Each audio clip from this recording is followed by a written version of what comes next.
నమస్కారం ఘంటారావానికి స్వాగతం. ముందుగా ప్రధానాంశాలు. కంచగచ్చిబౌలి భూముల కోర్టు కేసులపై రేవంత్ రెడ్డి సమీక్ష. ఫేక్ వీడియోలతో గందరగోళం సృష్టించారని అధికారుల వివరణ.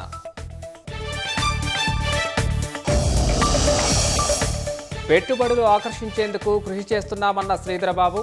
ఫుడ్ ప్రాసెసింగ్తో రైతుల్ని వ్యాపారవేత్తలుగా మార్చుతామని వెల్లడి.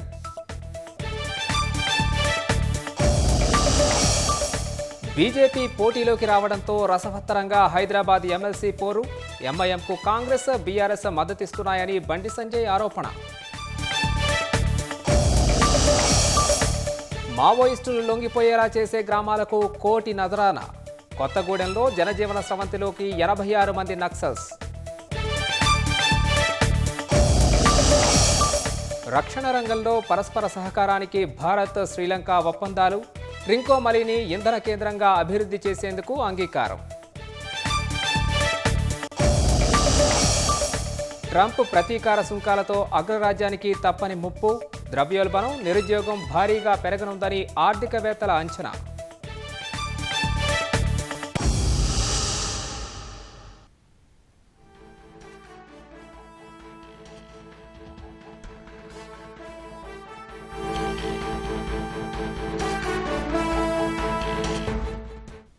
తాజా అంశాన్ని చూస్తున్నాం. కంచగచ్చిబౌలి భూములకు చెందిన కోర్టు కేసులపై సీఎం రేవంత్ రెడ్డి సమీక్షించారు. ప్రభుత్వ తదుపరి కార్యాచరణపై అధికారులకు సీఎం ఆదేశాలు జారీ చేశారు. మరిన్ని వివరాలు మా ప్రతినిధి నగేష్ని అడిగి తెలుసుకుందాం. నగేష్, ప్రభుత్వ తదుపరి కార్యాచరణపై అధికారులకు సీఎం ఏం ఆదేశాలు జారీ చేశారు? ఆ వివరాలేంటి?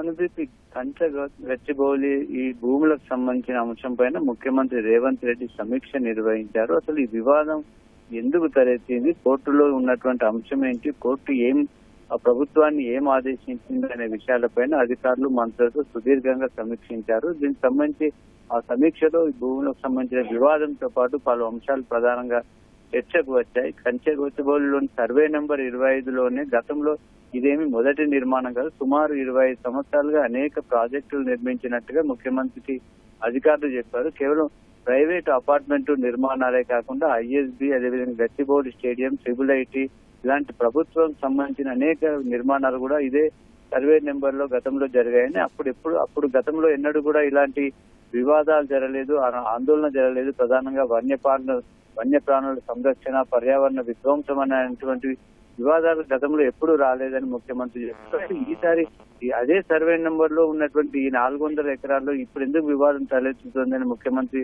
అధికారులతో దానికి సంబంధించిన చర్చ జరిగింది. అయితే దీనికి సంబంధించి ప్రధానంగా ఆర్టిఫిషియల్ ఇంటెలిజెన్స్ ద్వారా ఫేక్ వీడియోలు సృష్టించడమే ఈ వివాదానికి ప్రధానంగా, ఈ వివాదం జాతీయ స్థాయిలో పెరిగిందనేది ప్రధానంగా సమావేశంలో చర్చకు వచ్చింది. ఈ విధంగా ఆర్టిఫిషియల్ ఇంటెలిజెన్స్ ద్వారా ఫేక్ వీడియోలు సృష్టించడం అనేది చాలా తీవ్రమైన అంశంగా ప్రభుత్వం ఆందోళన వ్యక్తం చేసింది.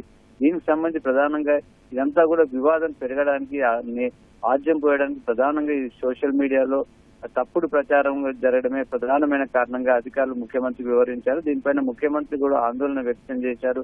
ఉన్నవి లేనట్టు, లేని ఉన్నట్టుగా వీడియో సృష్టించడం, అదేవిధంగా ఫోటోలు ప్రచారం చేయడం వల్లనే ఈ సమస్య అంతా కూడా జటిలంగా మారిందని పోలీసులు, అధికారులందరూ కూడా సీఎంకి వివరించారు. ఎందుకంటే వాస్తవాలు చెప్పేలోగానే అబద్ధాలన్నీ కూడా సోషల్ మీడియాలో వైరల్ అయిపోయాయి. వాటన్నిటి జాతీయ స్థాయిలో కూడా ఇదంతా కూడా చర్చనీయాంశంగా మారింది. నెమళ్లు ఏడ్చినట్టుగా, బుల్డోజర్లకు జింకలు గాయపడి పరుగులు తీస్తున్నట్టుగా ఫేక్ వీడియోలు తయారు చేసినట్టుగా ముఖ్యమంత్రికి పోలీసులు వివరించారు. దాన్ని నిజమే అనుకుని చాలా మంది ప్రముఖులు కూడా వాటన్నిటిని కూడా సోషల్ మీడియా ద్వారా వారు ప్రచారం చేసినట్టుగా తెలిపారు. ఏకంగా కేంద్ర మంత్రి కిషన్ రెడ్డి, మాజీ మంత్రి Jagadish Reddy, social media influencer Dhruv Rathee, అదేవిధంగా సినీ ప్రముఖులు జాన్ అబ్రహం, దియా మిర్జా, రవీనా టండన్ లాంటి ప్రముఖులు కూడా ఈ వీడియోలు అన్ని కూడా ప్రచారం చేశారు.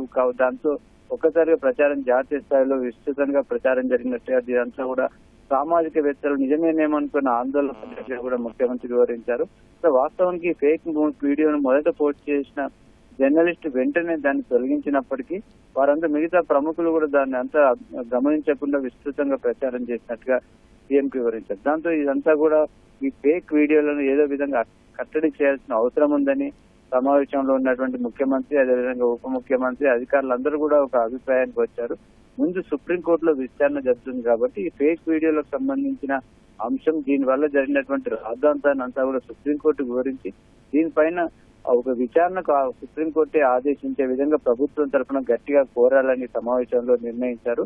అదేవిధంగా ఈ ఫేక్ వీడియోలు అనేది ఇప్పుడు ఈ అంశంలోనే కాకుండా భవిష్యత్తులో అనేక అంశాల్లో కూడా ఒక తీవ్రంగా గందరగోళం సృష్టించే ప్రమాదం ఉన్నందున దీన్ని కట్టడి చేసేందుకు రాష్ట్రంలో ఉన్నటువంటి పోలీస్ వ్యవస్థను, ముఖ్యంగా సైబర్ క్రైమ్ సంబంధించిన వ్యవస్థలన్నీ కూడా చాలా పటిష్టం చేయాలి. దీనికి సంబంధించి ఇలాంటి వీడియోలను గుర్తించే కంటెంట్ తయారు చేసే వారికి సంబంధించిన ముందే పసిగట్టే విధంగా దానికి సంబంధించిన హార్డ్వేర్ కానీ సాఫ్ట్వేర్ కానీ వీటన్నిటి కూడా సమకూర్చుకోవాలని సీఎం సూచించారు. ఎందుకంటే ఈ ఆర్టిఫిషియల్ ఇంటెలిజెన్స్ సృష్టించే ఈ ఫేక్ వీడియోలు కరోనా మహమ్మారి కన్నా చాలా ఆందోళనకరమైన ఒక ఆందోళన కూడా ఇందులో వ్యక్తమైంది. భవిష్యత్తులో ఇక్కడ తెలంగాణలోనే కాకుండా భవిష్యత్తులో దేశవ్యాప్తంగా అదేవిధంగా సరిహద్దుల్లో కూడా ఒక సున్నితమైన అంశాలపైన కూడా వివాదాలు సృష్టించి యుద్ధాలకు దారి చేసే ప్రమాదం కూడా ఉందని కూడా ముఖ్యమంత్రి వ్యాఖ్యానించినట్లుగా తెలుస్తోంది.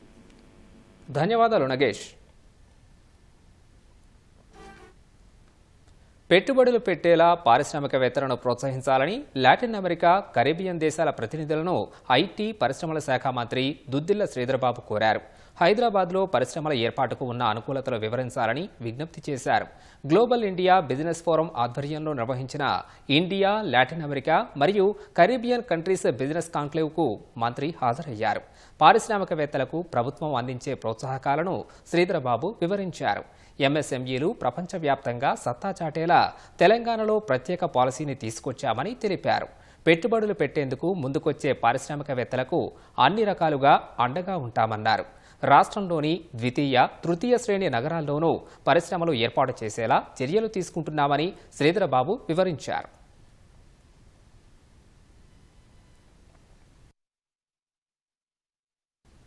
ఉత్తరాఖండ్లో సామాజిక న్యాయం సాధికారతపై కేంద్ర ప్రభుత్వం నిర్వహించే సదస్సుకు రాష్ట్ర మంత్రులు పొన్నం ప్రభాకర్, సీతక్క హాజరు కానున్నారు. ఈ నెల 7, 8న కేంద్ర సామాజిక న్యాయం సాధికారత మంత్రిత్వ శాఖ ఆధ్వర్యంలో జరిగే చింతన్ శిబిర్ కార్యక్రమానికి అన్ని రాష్ట్రాల బీసీ, ఎస్సీ, ఎస్టీ సంక్షేమ శాఖ మంత్రులు హాజరు కానున్నారు. బీసీ, ఎస్సీ, ఎస్టీ మహిళా వయోవృద్ధులు, దివ్యాంగులు, ట్రాన్స్జెండర్ల సంక్షేమానికి చేపట్టాల్సిన చర్యలు సహా కేంద్రం, రాష్ట్ర ప్రభుత్వాలు కలిసి పనిచేయాల్సిన అంశాలపై చర్చించనున్నారు.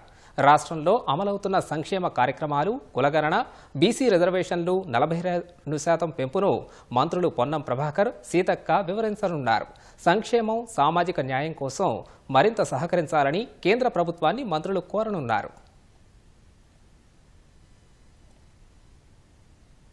రాష్ట్ర ప్రభుత్వం పంపిణీ చేస్తున్న బియ్యానికి కేంద్రం డబ్బులు ఇస్తోందని కేంద్ర హోంశాఖ సహాయ మంత్రి బండి సంజయ్ పునరుద్ఘాటించారు. ప్రధాని మోదీ ఫోటో ఉన్న ఫ్లెక్సీలు పెడితే చింపుతున్నారని ఆగ్రహం వ్యక్తం చేశారు. కాంగ్రెస్ ప్రభుత్వం ఎంత చెప్పినా అవి మోదీ బియ్యమేనని తెలిపారు. బియ్యం విషయంలో రాష్ట్రం వాటా ఏమైనా ఉంటే చెప్పాలని బండి సంజయ్ డిమాండ్ చేశారు. బీఆర్ఎస్ అధికారంలో ఉన్నప్పటి నుంచి లబ్ధిదారులకు సన్నబియ్యం ఇవ్వాలని బీజేపీ డిమాండ్ చేస్తూనే ఉందని గుర్తు చేసిన బండి సంజయ్ ఇప్పుడు సన్నబియ్యం ఇవ్వడం మొదలుపెట్టారని తెలిపారు.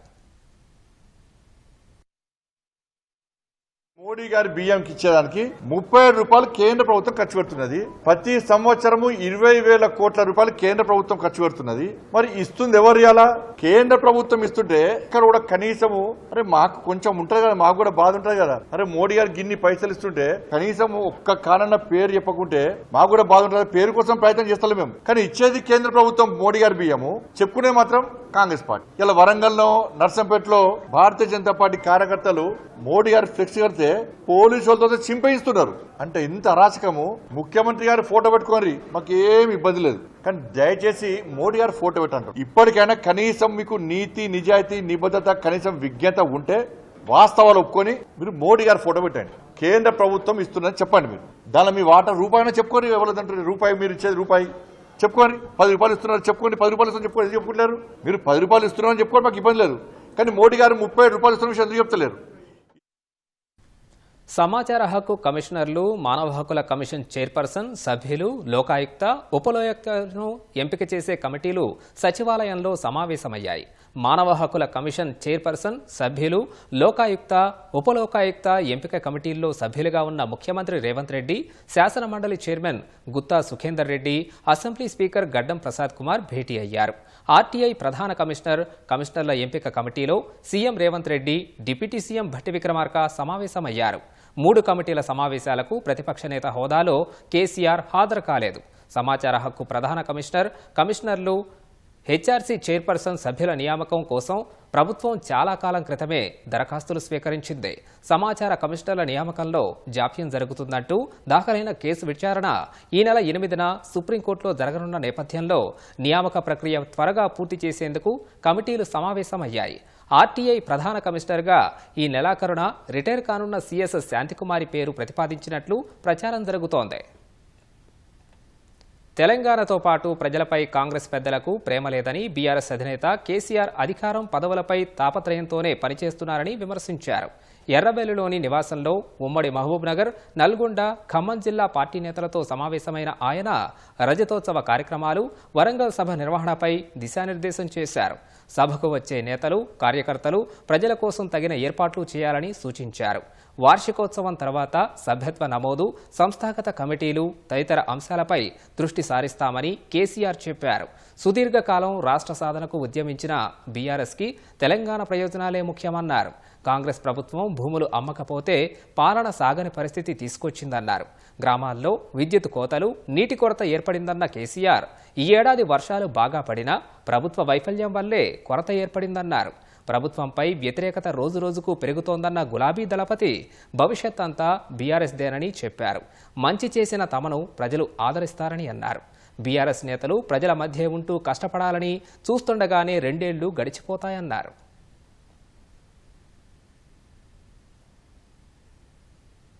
హైదరాబాద్ స్థానిక సంస్థల ఎమ్మెల్సీ పోరు రసవత్తరంగా మారింది. ఈ ఎన్నికకు కాంగ్రెస్, బీఆర్ఎస్ దూరంగా ఉండగా బీజేపీ అనూహ్యంగా అభ్యర్థిని నిలిపింది. ఎక్కువ ఓట్లు ఉన్న ఎంఐఎం అభ్యర్థి ఏకగ్రీవం అవుతారనుకున్న తరుణంలో కాషాయ దళం పోటీలోకి రావడంతో ఒక్కసారిగా సీన్ మారిపోయింది. కాంగ్రెస్, బీఆర్ఎస్ వైఖరేంటి, బీజేపీ ఏ వ్యూహంతో బరిలోకి వచ్చిందనే అంశాలు ఉత్కంఠ రేపుతున్నాయి. హైదరాబాద్ స్థానిక సంస్థల ఎమ్మెల్సీ ఎన్నికల్లో బీజేపీ, ఎంఐఎం హోరాహోరీగా తలపడుతున్నాయి. 2019లో బీఆర్ఎస్ తరపున ఎమ్మెల్సీగా ఎన్నికైన ఎంఎస్ ప్రభాకర్ అసెంబ్లీ ఎన్నికల తర్వాత కాంగ్రెస్లో చేరారు. ఆయన పదవీకాలం వచ్చే నెల 1వ తేదీతో ముగియనుంది. ఈ ఎమ్మెల్సీ స్థానం కోసం ఈ నెల 23న ఈసీ ఎన్నిక నిర్వహించనుంది. ఎంఐఎం నుంచి మీర్జా రియాజ్ ఉల్ హసన్ ఎఫ్ఎండీని బరిలో దింపారు. ఎమ్మెల్సీ ఎన్నికకు అధికార పార్టీ కాంగ్రెస్, ప్రధాన ప్రతిపక్షం బీఆర్ఎస్ దూరంగా ఉన్నాయి. ఓట్ల పరంగా బలంగా ఉన్న ఎంఐఎందే ఎమ్మెల్సీ సీటని అంతా అనుకుంటున్న వేళ అనూహ్యంగా కాషాయ దళం పోటీలోకొచ్చింది. బీజేపీ నుంచి గౌతమ్ రావు నామినేషన్ వేశారు. ఎంఐఎం, బీజేపీ పోటీతో ఎన్నిక అనివార్యమైంది.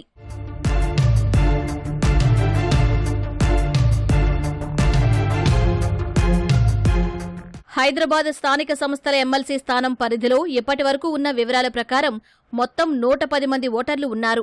ఎక్స్ అఫీషియో సభ్యులతో కలుపుకుని మజ్లిస్కు 48 మంది బలం ఉండగా బీజేపీకి 22 మంది ఓటర్లు ఉన్నారు. బీఆర్ఎస్కు 26, కాంగ్రెస్ 14 ఓట్లు ఉన్నాయి. ఎంఐఎంకు ఎక్కువ ఓట్లు ఉండటం, కాంగ్రెస్, బీఆర్ఎస్ ఎన్నికకు దూరంగా ఉండటం, బలంగా లేని బీజేపీ పోటీ చేయకపోతే ఎన్నిక ఏకగ్రీవం అవుతుందని భావించారు. కాంగ్రెస్, బీఆర్ఎస్ కుమ్మక్కై మజ్లిస్కు ఏకపక్షంగా ఎమ్మెల్సీ సీటు కట్టబెట్టేందుకు సిద్ధమయ్యాయని ఆరోపించిన బీజేపీ అనూహ్యంగా బరిలోకి దిగింది. ఈ ఎన్నికలో తప్పకుండా తమ అభ్యర్థి గౌతమ్రావు గెలుస్తారన్న కేంద్ర మంత్రి బండి సంజయ్ కాంగ్రెస్, బీఆర్ఎస్ ఓటర్లు మనస్సాక్షి మేరకు ఓటు వెయ్యాలని కోరారు. దేశద్రోహ పార్టీకి, దేశభక్తుల పార్టీకి జరుగుతున్న యుద్ధం ఇది. హైదరాబాద్ ఎమ్మెల్సీ ఈ హైదరాబాద్ను, భాగ్యనగరాన్ని మజ్లిస్ పార్టీకి అప్పచెప్పాలని చెప్పి 2 పార్టీలు చూస్తున్నాయి. ఈ 2 పార్టీలు ఒకటే అని చెప్పి గతంలో చెప్తున్నాం, మళ్ళీ చెప్తున్నాం. కేసీఆర్ గారి కుటుంబం మీద ఒక్క కేసు పెడుతున్నారు రేవంత్ రెడ్డి. ఇలా హైదరాబాద్ శాసన మండలి ఎన్నికలు కూడా ఇద్దరు కలిసి బీజేపీని వ్యతిరేకిస్తున్నారు. ఎంఐఎం పార్టీకి ఏకగ్రీవంగా ప్రయత్నం చేస్తున్నారు. ఎట్టిస్తాం ఏకగ్రీవంగా? ఎంఐఎం పార్టీకి ఏకగ్రీవంగా ఇచ్చే ప్రసక్తి లేదు. మేం గెలుస్తాం. ఇలా ఎంఐఎం పార్టీ తరఫున వేల కోట్ల రూపాయలు ఖర్చు పెట్టడానికి కాంగ్రెస్ పార్టీ సిద్ధమైంది. మేమే తక్కువ మేము కూడా ఇస్తామని చెప్పి బీఆర్ఎస్ పార్టీ కూడా 1000 కోట్లు ఇవ్వడానికి సిద్ధమయ్యారు. కాబట్టి ఎట్టి బస్సులో ఇలా ఈ శాసన మండలి ఎన్నికల్లో మేము భారతీయ జనతా పార్టీ మేము గెలుస్తున్నాం. ఎమ్మెల్సీ ఎన్నికకు దూరంగా ఉన్న కాంగ్రెస్, బీఆర్ఎస్ ఓటర్లు ఎటువైపు నిలుస్తారు? బలం లేకున్నా బరిలోకి దిగిన బీజేపీ ఏ వ్యూహాన్ని అనుసరించబోతోంది? తమ గెలుపు నల్లేరుపై నడకే అనుకున్న మజ్లిస్ విజయం కోసం చెమటోడ్చక తప్పదా?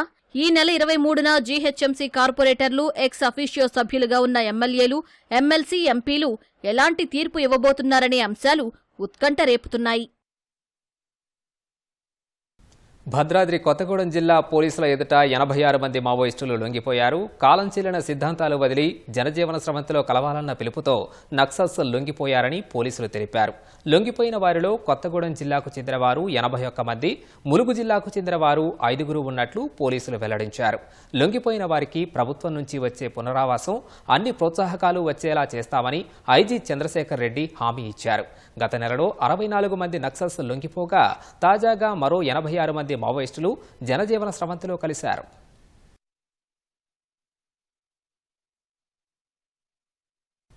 మావోయిస్టులు లొంగిపోయేందుకు సహకరించే గ్రామాలకు ₹1 కోటి అభివృద్ధి నిధులు ఇవ్వనున్నట్లు హోంమంత్రి అమిత్ షా ప్రకటించారు. 2 రోజుల పర్యటనలో భాగంగా ఛత్తీస్గఢ్ వెళ్లిన ఆయన బస్తర్ పండు ముగింపు వేడుకల్లో పాల్గొన్నారు.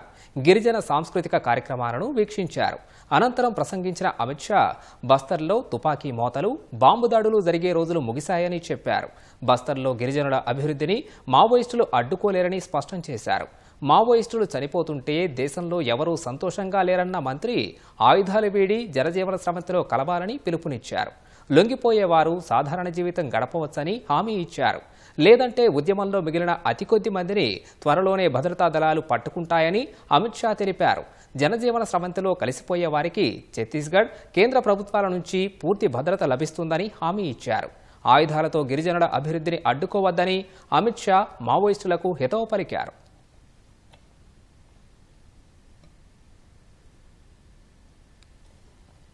రక్షణ రంగంలో పరస్పరం సహకరించుకోవాలని భారత్, శ్రీలంక నిర్ణయించాయి. ఈ మేరకు రక్షణ రంగంలో సహకారంపై ఇరు దేశాలు ఒప్పందం చేసుకున్నాయి. శ్రీలంక పర్యటనకు వెళ్లిన ప్రధాని నరేంద్ర మోదీ ఆ దేశ అధ్యక్షుడు దిశానాయకేతో ద్వైపాక్షిక అంశాలపై చర్చించారు. ఇరువురు నేతల సమక్షంలో రక్షణ రంగం సహా వేర్వేరు రంగాల్లో సహకారంపై ఇరు దేశాలు ఒప్పందాలు చేసుకున్నాయి. ట్రింకోమలిని ఇంధన కేంద్రంగా అభివృద్ధి చేసేందుకు అంగీకరించాయి. శ్రీలంకకు బహుళ రంగాల గ్రాంటును సులభతరం చేసేందుకు ఒప్పందం జరిగింది. ఈ భేటీలో శ్రీలంక అత్యున్నత పురస్కారం మిత్ర విభూషణను ఆ దేశ అధ్యక్షుడు దిశానాయకే ప్రధాని మోదీకి ప్రదానం చేశారు. ఈ పురస్కారం 140 కోట్ల మంది భారతీయులకు దక్కిన గౌరవంగా భావిస్తున్నట్లు ప్రధాని తెలిపారు. 2019 ఉగ్రదాడి, కోవిడ్, ఆర్థిక సంక్షోభం సహా ప్రతి క్లిష్ట పరిస్థితిలో శ్రీలంకకు భారత్ అండగా నిలిచినట్లు మోదీ గుర్తు చేశారు. అంతకుముందు థాయిలాండ్ రాజధాని బ్యాంకాక్ నుంచి శ్రీలంక చేరుకున్న మోదీకి ఘన స్వాగతం లభించింది. కొలంబోలోని చారిత్రక ఇండిపెండెన్స్ స్క్వేర్ వద్ద అధ్యక్షుడు దిశానాయకే మోదీకి స్వాగతం పలికారు. తర్వాత సైనిక గౌరవ వందనం స్వీకరించారు. అధ్యక్షుడు డొనాల్డ్ ట్రంప్ చర్యలతో అమెరికాలో ఉద్యోగాలు ఊడనున్నాయా? అగ్రరాజ్యంలో ద్రవ్యోల్బణం, నిరుద్యోగం భారీగా పెరగనుందా? ఈ ఏడాదే ఆర్థిక మాంద్యం ఏర్పడనుందా? ప్రపంచ దేశాల నుంచి అమెరికాకు దిగుమతులు భారీగా తగ్గనున్నాయా అంటే ఆర్థికవేత్తల నుంచి అవుననే సమాధానం వస్తోంది. ట్రంప్ ప్రతీకార సుంకాలతో అగ్రరాజ్యానికి ఆపద తప్పదనే అభిప్రాయం వ్యక్తమవుతోంది. అమెరికా అధ్యక్షుడు డొనాల్డ్ ట్రంప్ విధించిన ప్రతీకార సుంకాలు అమెరికా భవిష్యత్తుపై పెను ప్రభావం చూపుతాయని ప్రముఖ బహుళజాతి ఆర్థిక సేవల సంస్థ జేపీ మోర్గాన్ అంచనా వేసింది. ట్రంప్ ప్రతీకార సుంకాలు విధించిన నేపథ్యంలో 1.3% ఉన్న అమెరికా జీడీపీ -0.3% పడిపోయే ప్రమాదం ఉందని తెలిపింది. ఫలితంగా అగ్రరాజ్యంలో ఈ ఏడాదే ఆర్థిక మాంద్యం ఏర్పడే ప్రమాదం ఉందని చెప్పింది. అమెరికా స్థూల దేశీయోత్పత్తిపై తీవ్ర ప్రభావం చూపే ప్రమాదం ఉందని జేపీ మోర్గాన్కు చెందిన ఆర్థికవేత్త మైఖేల్ పెరోలి వెల్లడించారు. ప్రపంచ దేశాలపై ట్రంప్ విధించిన ప్రతీకార సుంకాలే ప్రధాన కారణమని, ఆర్థిక మాంద్యంతో అమెరికాలో నిరుద్యోగ రేటు 5.3% పెరగనుందని అంచనా వేశారు. నిరుద్యోగ సమస్య ఏర్పడే ప్రమాదం ఉందన్నారు. బ్యూరో ఆఫ్ లేబర్ స్టాటిస్టిక్స్ నివేదిక ప్రకారం మార్చిలో నిరుద్యోగ రేటు 4.2%గా ఉన్నట్లు మైఖేల్ ఫెరోలి తెలిపారు. మార్చిలో ఉద్యోగ నియామకాలు బలంగా ఉన్నప్పటికీ కార్పొరేట్ మార్జిన్లు, వినియోగదారుల డిమాండ్పై ట్రంప్ ప్రతీకార సుంకాల ప్రభావంతో ఉద్యోగ నియామకాలు తగ్గే ప్రమాదం ఉందని ఆర్థికవేత్తల అంచనా. రాబోయే రోజుల్లో నిత్యావసర ధరలు పెరగడంతో పాటు వృద్ధి రేటు మందగిస్తుందన్నారు. ఆర్థిక వ్యవస్థను గాడిని పెట్టేందుకు ఫెడరల్ రిజర్వ్ బ్యాంకు వడ్డీ రేట్లను తగ్గించే అవకాశం ఉందని ఆర్థికవేత్తలు అంచనా వేస్తున్నారు. ప్రపంచ దేశాల నుంచి అమెరికాకు దిగుమతి అయ్యే వస్తువులు 20% కంటే ఎక్కువగానే తగ్గనున్నట్లు మరో ఆర్థికవేత్త జొనాథన్ పింగిల్ అంచనా వేశారు. రాబోయే త్రైమాసికాల్లో అమెరికా జీడీపీలో దిగుమతులు 1986కు ముందు స్థాయిలకు తగ్గే ప్రమాదం ఉందన్నారు.